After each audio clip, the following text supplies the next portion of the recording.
Saya nak tanya lah Dai, kenapa saya ni selalu dikelilingi oleh orang toksik?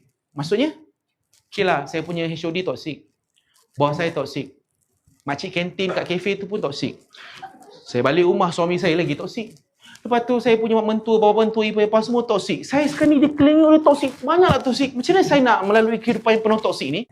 Sebenarnya, engkau lah yang toksik. Sebab tuan-tuan, orang yang toksik, dia takkan mengaku dia toksik.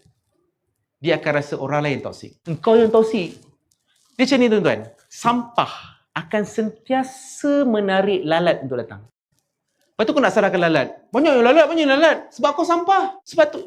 Tak apa ke tuan-tuan saya cakap macam ni? Bukan cakap dengan tuan-tuan. Ni kepada orang tu lah yang tanya.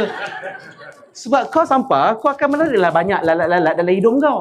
Kalau kau bunga, akan datanglah lebah, datanglah rama-rama. Jadi apa yang dalam environment kita juga adalah reflection pada diri kita, dalaman diri.